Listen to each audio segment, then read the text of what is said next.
설교 준비하면서 기도할 때 하나님 어떤 말씀 나눌까요? 기도하다가 우리 성도님들이 위로를 받으셨으면 좋겠다라는 생각이 들더라고요. 그래서 어떤 찬송가를 부를까 찾다가 그래, 씩씩한 찬송을 불러야겠다 해서 오늘 찬송가 504장을 불렀는데 좀 어려우셨죠? 네, 저만 씩씩한 것 같습니다. 근데 우리 찬양대에서 감사하게도 너무 이렇게 씩씩하고 은혜스러운 찬양을 통해서 영광 돌리고 또 우리에게 은혜 끼쳐주셔서 너무 감사하고, 또 우리 포에마 찬양단도 오늘 너무 찬양이 은혜스러우셨죠? 아멘. 우리 찬양단과 찬양대에게 우리 감사하다고 수고하신다고 우리 박수로 격려하도록 하겠습니다.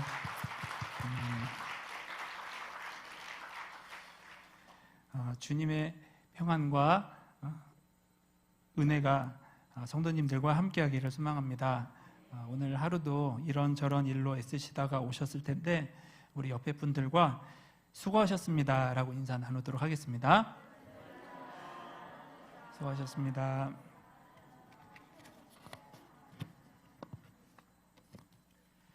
오늘 찬송가 504장 주님의 명령 전할 사자여를 불렀습니다.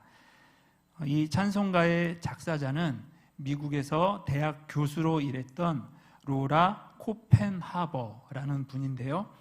이분이 어느 부흥 집회에서 간증을 하기로 했었답니다.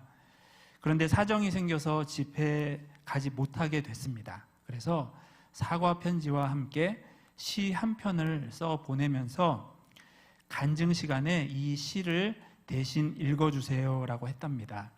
어떻게 됐을까요? 사람들이 큰 은혜를 받았다고 합니다. 이 시가 바로 오늘 우리가 부른 찬송가 504장의 가사이고요. 그 다음으로 곡은 교회 오르간 연주자였던 조지 워렌이란 분이 쓰셨다고 합니다. 그런데 이 곡은 원래 찬송가가 아니라 미국의 독립선언 100주년을 기념하기 위한 곡으로 지어졌다고 합니다. 약간 애국가 같은 느낌인 것이죠. 이렇게 로라 코펜하버가 쓴 믿음의 시와 조지 워렌이 만든 애국가 곡조가 합쳐져서 찬송가 504장이 나오게 된 것입니다. 이 찬송가는 행진곡처럼 굉장히 진취적이고 웅장한 느낌이 듭니다. 제가 자료 조사를 하면서 인터넷에서 영상을 찾아보니까요, 이 찬송가는 주로 독창보다는 합창으로 많이 나오더라고요. 둥둥둥 거리는 북소리가 먼저 나오다가 오케스트라가 연주를 하고 똑같은 복장을 한 합창 단원들이 크게 노래를 부르는데요. 그 영상을 보고 있으니까 제 심장이 막 뛰고 괜히 제 자신이 뿌듯해지더라고요. 영상을 보다가 이런 생각이 들었습니다. 영상에 나오는 사람들 다 죄인들이죠. 그런데 너무 멋있더라고요. 죄인인데 왜 이렇게 멋있게 느껴질까? 그것은 찬송을 부르고 있었기 때문입니다. 성경에 보면 하나님께서 우리의 죄악과 수치의 옷을 벗기시고 찬송의 옷을 입혀주셨다고 말씀을 합니다. 우리는 다 죄인입니다. 그러나 멋있어질 수 있습니다. 바로 하나님을 찬양할 때입니다. 어떤 상황에서도 늘 찬송을 불러서 멋있게 사시는 성도님들과 제가 되기를 소망합니다. 오늘 찬송가 가사를 다시 생각을 해보면요, 주님의 명령인 구원의 소식을 널리 전파해서 주님 오실 길을 곧게 닦자. 사막, 늪, 밀림, 바다, 높은 산이 우리 앞에 있더라도 주저하지 말고 힘을 다해서 전해서 주님의 길을 예비하자. 그래서 싸움과 다툼이 그쳤을 때 평화의 왕이 오실 것이다 고백하고 있습니다. 다툼은 사실 어디에나 있습니다. 그리고 다툼은 흔히 두 사람 이상 사이에서 벌어지죠. 그런데 가만히 보면 다툼은 한 사람 안에서도 벌어집니다. 내 안에서 선과 악이 싸우는 것이죠. 선은 하나님의 말씀입니다. 하나님은 언제나 우리에게 말씀을 하십니다. 내가 너를 사랑한다. 너는 존귀한 사람이다. 그런데 악이 가만히 있지 않습니다. 너 그런 말 들을 자격 있어? 너 그때 그랬잖아. 알지? 성도님들, 내 안에서 벌어지는 이 싸움 힘들죠. 사실 악이 하는 말도 맞습니다. 오히려 얄미울 정도로 너무 정확합니다. 그래서 가끔 이런 생각도 듭니다. 악이 악인 건 너무 정확해서라고요. 물론 정확함 자체가 나쁘다는 것은 결코 아닙니다. 오해는 없으시기 바랍니다. 다만 그 정확함을 가지고 나를 괴롭히려는 의도로 사용하는 것이 문제라는 것입니다. 악이 정말 나쁜 이유는 내가 기뻐하고 즐거워하고 행복해하는 걸 못마땅하게 여긴다는 데에 있습니다. 이게 악의 속성입니다. 그러므로 악이 정확함을 가지고 나를 괴롭힐 때 우리가 대응을 해야 되는데요. 그런데 정확한 그 사실 자체에 대해서 대응을 하는 게 아니라 나를 불행하게 만들려는 악의 의도, 악의 속성에 대해서 대응을 해야 합니다. 이렇게 묻자는 것이죠. 그래서 그 얘기를 하는 이유가 나를 도와주겠다는 거야? 아니면 나를 힘들게 하겠다는 거야? 이거를 꼭 물어야 합니다. 성도님들, 우리 하나님은 선과 악 중 어느 편이실까요? 우리를 도와주시는 분이실까요? 아니면 우리를 힘들게 하시는 분이실까요? 하나님은 선하신 분이십니다. 그리고 우리를 언제나 도와주시는 분이십니다. 사실 악이 아는 건 하나님도 다 아십니다. 내가 했던 말들, 행동들, 실수, 잘못들, 악도 알고 하나님도 아십니다. 그러면 악과 하나님의 차이가 무엇일까요? 악은 그것들을 가지고 이렇게 말합니다. 네가 그래서 안 되는 거야. 그러나 하나님은 그것들을 가지고 이렇게 말씀을 하십니다. 네가 그래서 내가 도와주는 거야. 네가 그렇기 때문에 내가 너와 함께 있는 거야. 성도님들, 무슨 큰 믿음이 필요하거나 깊이 생각할 것 없이요. 딱 들었을 때 이 두 가지 말 중에서 어느 말이 더 좋게 들리십니까? 네가 그래서 안 되는 거야 라고 하는 악의 말인가요? 아니면 네가 그래서 내가 도와주는 거야 하는 하나님의 말씀이 듣기 좋으신가요? 그렇죠. 뭐 더 말하면 입이 아픈 거죠. 그런데 가끔 보면요, 자기 의지적으로 불행해지기를 선택하는 분들도 있는 것을 보게 됩니다. 내 안에서 벌어지는 선과 악의 싸움에서 악의 목소리에 더 귀를 기울이시는 거예요. 그리고 이렇게 말합니다. 그래, 맞아. 틀린 얘기 아니잖아. 다 내가 했던 말이고 행동인데 뭐.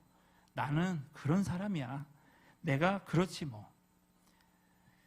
이렇게 사실 그 자체에만 몰입을 해서 체념을 하십니다. 그리고 그 체념은 습관이 돼서 마음속에 공식이 됩니다. 나는 우울한 존재. 나는 안 되는 존재. 그래서 나는 웃으면 안 돼. 나는 즐거우면 안 돼. 나는 행복하면 안 돼. 왜냐하면 난 그랬으니까. 나는 죄인이니까. 성도님들, 제가 어느 책에 보니까 이런 말이 나오더라고요. 믿음의 반대말은 체념이다. 난 원래 이래. 난 어쩔 수 없다. 이게 내 운명이야. 나는 행복과는 거리가 먼 사람이야. 이러한 체념은 결코 하나님의 뜻이 아닙니다. 하나님은 우리가 체념하면서 사는 것이 아니라 믿음으로 힘있게 살기를 바라십니다. 그러면 하나님은 우리가 어떤 믿음을 갖고 살기를 바라실까요? 오늘 읽은 이사야 40장 본문에서 그 믿음 3가지를 찾아보고자 합니다. 먼저 이사야 40장은 이스라엘 백성이 포로 생활을 할 때 선포된 말씀입니다. 나라도 망하고 이젠 할 수 있는 게 없어 라고 체념하면서 살던 이스라엘 백성을 하나님은 위로하기를 원하셨습니다. 본문 1절에 내 백성을 위로하라 라고 말씀을 하십니다. 그리고 본문 3절, 6절, 9절에서 3가지 소리를 들려주시는데요. 이 소리들을 잘 듣고 체념에서 벗어나 믿음을 가지라라고 하시는 것입니다. 먼저 첫 번째 믿음으로 오늘 본문 3절 말씀을 우리 함께 읽어보겠습니다. 3절입니다. 시작. 외치는 자의 소리여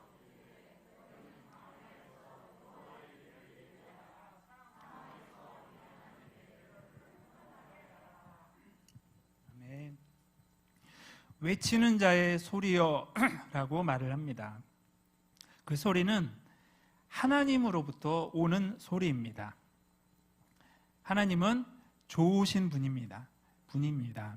좋으신 분에게서 오는 소식은 좋은 소식이겠죠. 그 좋은 소식의 구체적인 내용이 4절에 나와 있습니다. 골짜기마다 도두어지며 산마다 언덕마다 낮아지며 고르지 아니한 것이 평탄하게 되며 험한 곳이 평지가 될 것이요. 낮은 곳이 높아지고 높은 곳이 낮아질 것이다. 또 고르지 않고 험한 곳이 평지가 될 것이다 라고 말씀을 합니다. 무슨 의미일까요? 모든 것은 바뀐다는 뜻 아닐까요? 아무것도 정해져 있지 않고 불변하거나 타고난 운명이라는 것은 없으며 믿음의 선택이나 노력의 여하에 따라 뜻밖의 변화도 생길 수 있다는 얘기로 저는 이해되어집니다. 사람마다 행복과 불행이 운명처럼 정해져 있지 않습니다. 물론 어떤 면에서는 우리의 힘으로도 도저히 어떻게 할 수 없는 영역도 있는 것처럼 보여집니다. 그러나 우리가 선택하거나 시도해서 바꿀 수 있는 영역도 분명히 있습니다. 그 영역에 있어서만큼은 우리가 불행해지기로 선택하면 불행해지고 행복하기로 선택하면 행복해진다 말할 수 있습니다. 그러므로 우리에게 찾아오는 모든 불행을 다 피할 수는 없다 해도 최소한 스스로 불행해지기로 선택하지는 말아야 합니다. 왜냐하면 낮은 골짜기도 높아질 수 있고 높은 산도 낮아질 수 있기 때문입니다. 하나님이 살아계시기 때문입니다. 그러므로 어떤 환경이나 상황에서 너무 빨리 체념하지 말고 모든 건 바뀔 수 있고 바꿀 수 있다는 믿음을 잘 간직할 수 있는 성도님들과 제가 되기를 소망합니다. 두 번째 믿음으로 우리 본문 6절 말씀을 함께 읽겠습니다. 시작. 말하는 자의 소리여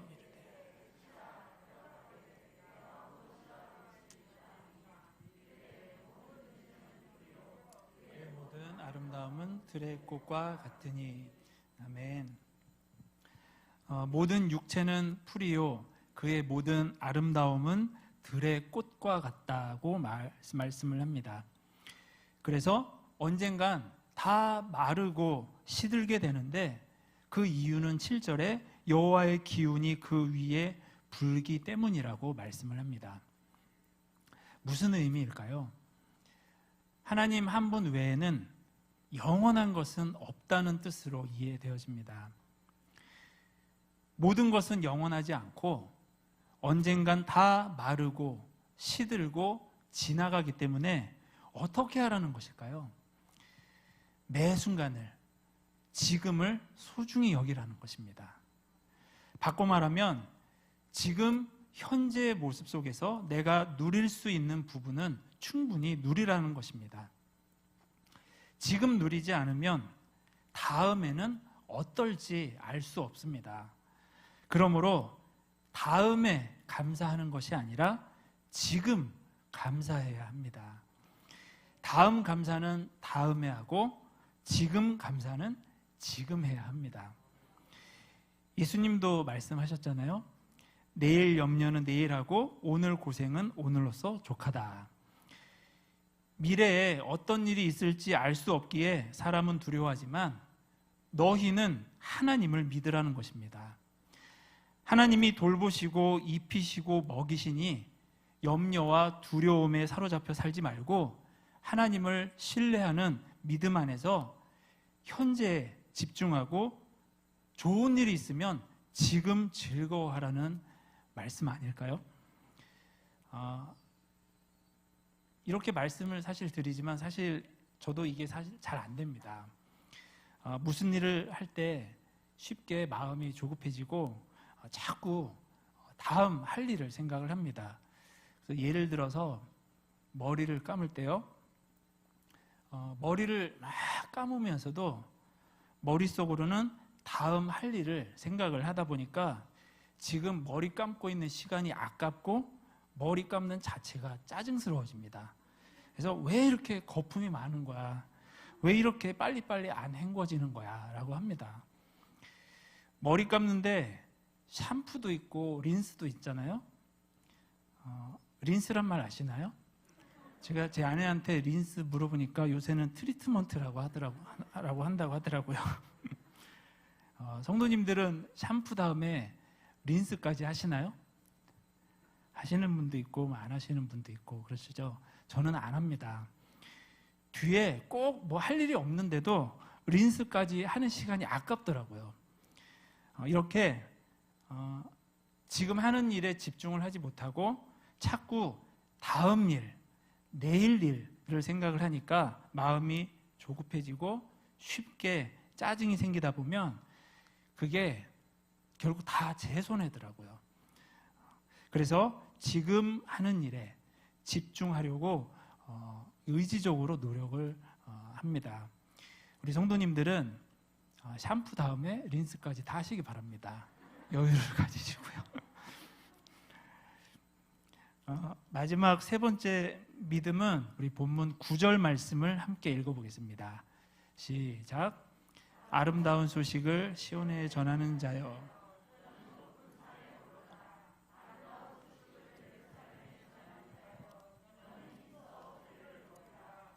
두려워하지 말고 소리를 높여 유다의 성읍들에게 이르기를 너희의 하나님을 보라 하라. 아멘. 아름다운 소식을 높은 산에 올라 외치고 힘써 소리를 높여 크게 외치라고 말씀을 합니다. 왜냐하면 우리만 알고 있기에는 너무나 좋은 소식이기 때문입니다. 어떤 소식이길래 우리만 알기에 너무 좋다는 걸까요?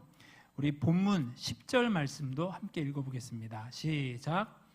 보라, 주 여호와께서 장차 강한 자로 임하실 것이요 친히 그의 팔로 다스리실 것이라. 보라, 상급이 그에게 있고 보응이 그의 앞에 있으며. 아멘. 상급의 소식, 보응의 소식입니다. 힘들어도 믿음을 잘 지키면 그 믿음은 상급과 보응을 얻는다는 것입니다. 왜냐하면 하나님은 다 아시기 때문입니다. 우리 사람끼리는 살면서 내가 무슨 좋은 일을 해도 오해받을 때가 있잖아요. 우리 눈이 한계가 있기 때문입니다. 그러나 하나님은 만유 위에 계시고 만유 안에서 만유와 함께 계셔서 다 보시기 때문에 결코 사람처럼 오해하시지 않으십니다. 설령 내 선한 행동이 의도치 않게 어떤 좋지 않은 결과를 가져왔다 할지라도 하나님만은 왜 내가 그때 그런 말을 했고 그런 행동을 했는지도 다 이해해 주시는 분이십니다.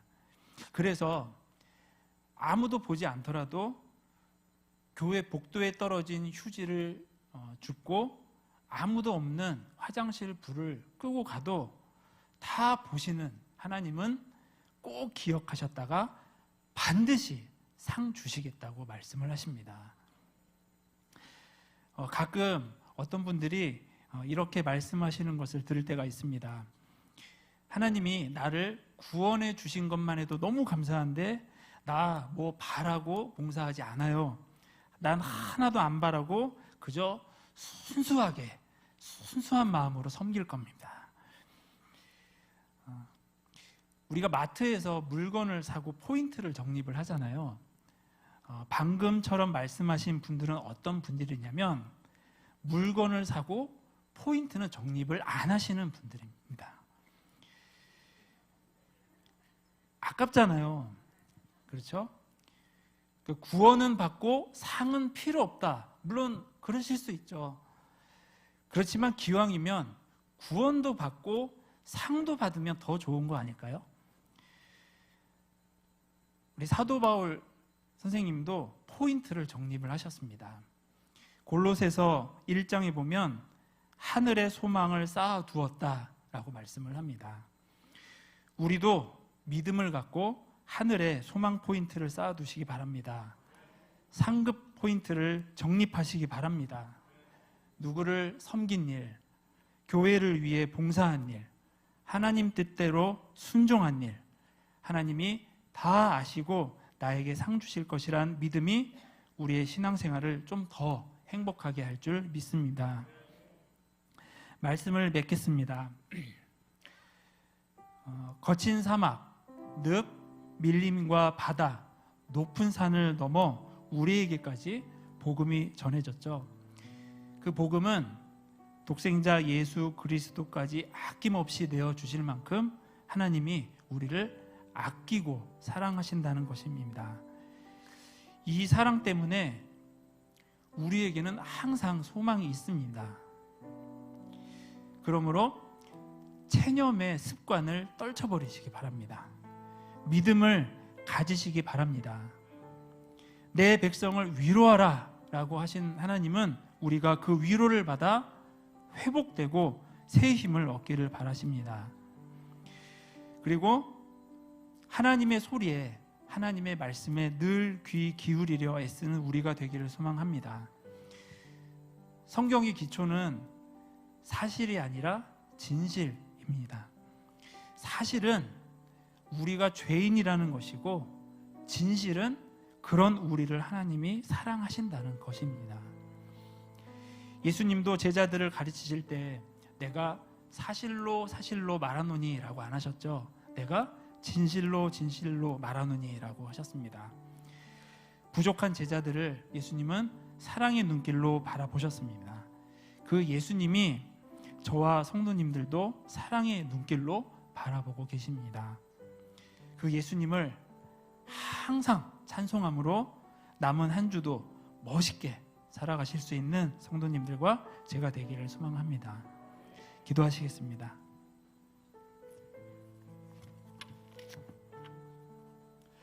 하나님, 세상 속에서 살아가는 우리 성도님들 한 분 한 분 성령으로 또 주님의 말씀으로 예수님의 은혜로 늘 위로하여 주시고 채워 주시옵소서. 그래서 하나님, 이번 남은 한 주 또 보낼 때에 하나님 어떤 상황에서도 어떤 순간에서도 늘 예수님께 찬송 들리며 승리하며 멋있게 힘있게 살아갈 수 있는 우리 모두가 되게 하여 주시옵소서. 그렇게 인도하실 하나님께 감사드리며 예수님의 이름으로 기도하였습니다. 아멘.